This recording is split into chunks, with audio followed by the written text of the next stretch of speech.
Good morning, good afternoon, good evening, ladies and gentlemen. Today we're going to be talking about the In Practice 3.1 and the questions that went along with that. They're just going to be kind of spread out throughout the presentation, but if you just follow along with the general format, you'll see where the questions are answered. So, just to give you some summary and some context on the background of the case, the position was that the U.S. companies that went to Mexico were supposed to eventually dispose of the materials that they were recycling, which enumerated in the case were the batteries, and they were supposed to recycle them here, but this ended up not happening. The storage for these batteries and the disposal of them is rather questionable, as there is lead leaking out of the storage containers that they're keeping them in. A lot of the regulatory issues that come from this are kind of hard to discern whether or not they are good or not, because there are a lot of factors involved that we're going to cover. There's a huge dependency of regional workers on these multinational corporations, which has a lot to do with why the government won't step in, right? So they're not going to try to make the regulations harder on these American companies because they know that their workers depend on these companies being there in the first place. I'm going to continue to talk about diffusion of responsibility, why companies aren't really at fault, and the whole thing kind of just relates to the incidence of birth rates in Texas, and as well as anencephaly, which is children being born without a brain. So there were a few cases around the geographic area where these battery plants or battery disposal plants are. And these aren't really things that you can dispute anymore. And I think it's very important that we're going to cover all this because I had no idea this was going on. Anyways, to continue and to answer like the first question in the case, right to know laws. So the right to know laws is not really available to individuals. What they basically are is if there's a company disposing of dangerous chemicals around where you live, in the United States, you have the right to know exactly how these chemicals could theoretically affect you, right? But over there, this isn't really going on just because, once again, the government as well as the workers around that area just depend on these companies so much that they want it to be easy for them to be there. When something does go wrong, the restitution pathways for individuals to take are basically non-existent. The pollution haven hypothesis postulates that companies will always seek the least restrictive environments when it comes, or least restrictive jurisdictions when it comes to environmental regulations, right? So if it's cheaper for you to dispose of it in a less than ethical way, let's say, then you're going to go to wherever that's possible. And at the moment, Mexico is a good place for that. So like I said, the fines that you incur from illegal disposal of these lead batteries or lithium-ion batteries are lower than what you would actually pay if you were following the standards to dispose of them safely. So there's not a whole lot of incentives for companies to do differently. And scapegoats are another thing, this comes back to that diffusion of responsibility.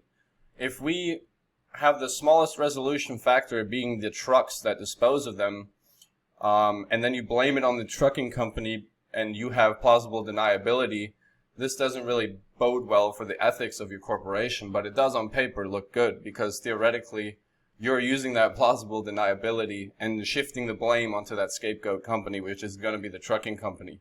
Well, it's much easier to make another trucking company than it is to reestablish a multinational corporation after already being through legal troubles and things like that. So the burden of proof needs to shift here from, it should never be on the individual, right? But even looking at the macro picture, it shouldn't be on the company either. It needs to be on the governments, because the companies aren't going to go out of their way to make regulations for themselves. That would be insanely stupid.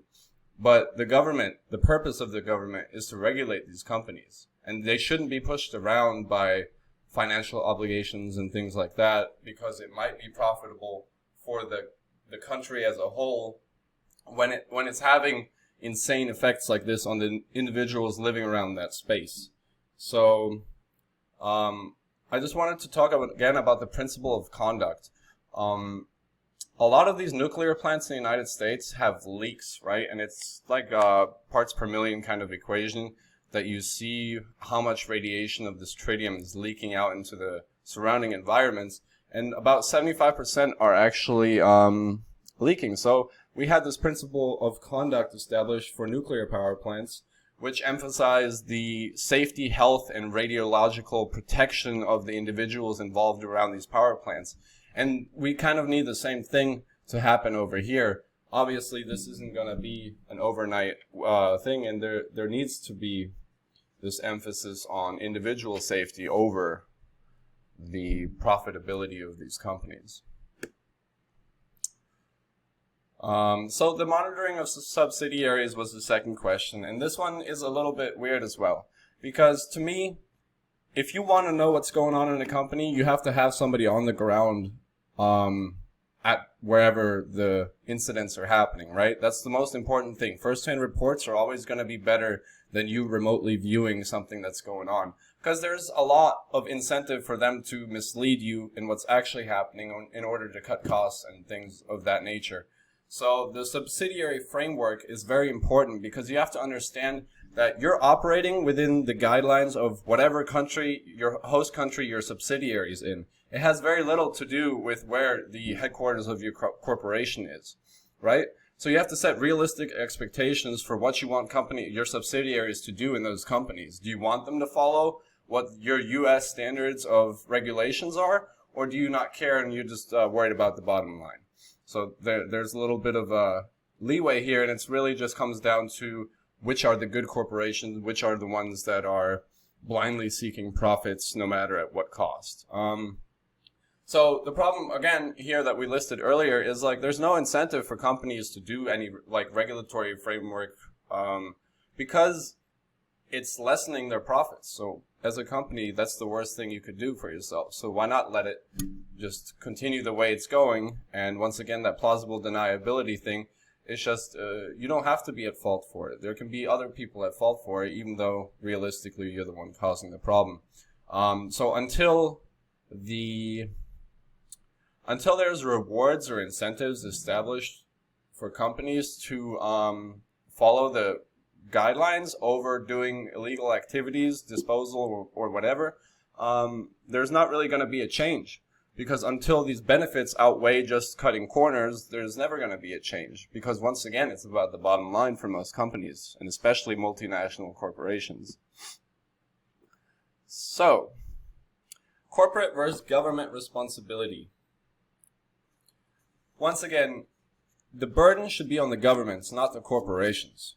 Milton Friedman said that the only responsibility of a corporation is to make profits for its shareholders, which ethically it's a pretty strong statement because there's a lot of other factors involved, but realistically it is true. So, once again, it comes back to this idea that companies are never going to go out of their way to impose regulations on themselves. This just doesn't seem like a good business practice. And it's not about the companies or corporations that are for the greater good, right? We're looking at the few bad actors here, the few bad apples that are willing to forego standards that have been established and are being used everywhere across the world just in order to make profits. Once again, the burden of proof shift. There's two pathways here. The burden of proof should shift from corporate responsibility to make regulations to government responsibility to make sure the corporations operating within its host country are doing so according to regulations. But secondly, the burden of proof needs to shift from individuals affected by these multinational corporations and the way they're disposing of their hazardous waste, from the individual to prove, like imagine you live in a place for 100 years with your family. Some multinational corporation comes in, they build a battery disposal facility. All of a sudden, 10 years later, your child is born without a brain. Why would it be your responsibility to have to do your due diligence and find out that this is a possible side effect when you're not even at fault in any way, shape, or form? All you did was live there geographically.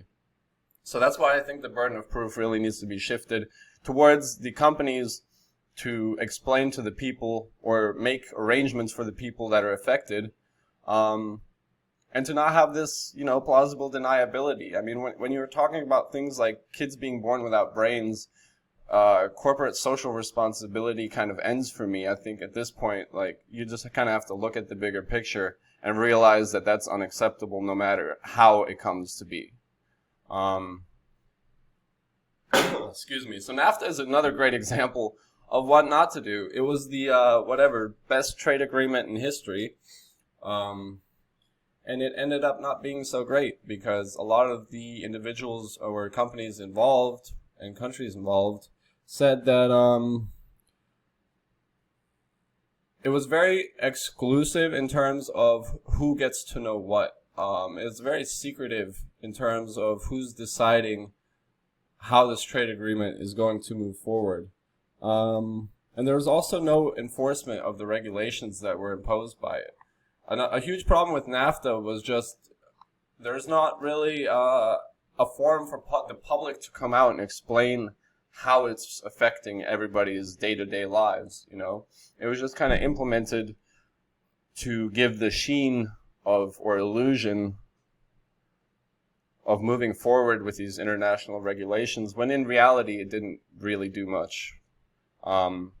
So moving forward for this Mexico-USA border situation, I think that concision and the enforcement of legal activity, any legislature that's passed or any standards, regulations, and guidelines towards how to dispose of this hazardous material, the legal language needs to be incredibly concise, because NAFTA showed us that there's a lot of wiggle room for interpretation when it comes to these kinds of documents. So that needs to be avoided at all costs. And the best way to do that is through concision in language when it comes to these legal documents. So that was pretty much my case. I think this one was a little tough because there are real physiological effects happening to the people that live in that environment that cannot be ignored. No matter how profitable you want your company to be, how can you sleep at night knowing that these things are happening because you're too lazy or too fiscally responsible to your shareholders, that you don't care about children that are born without brains, or and this is just one of the side effects. And if this was happening in Texas, you bet that there would be things happening other than just what's going on right now. But since the effects in Texas so far have been minimal compared to what's going on in Mexico and the people that are living closer to the plant, I don't think we're going to see anything happen until it hits home.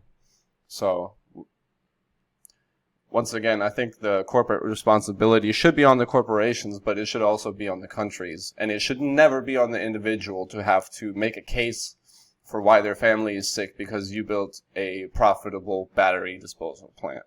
And that is my contention. I appreciate your time. You guys have a wonderful evening, and thank you for listening again.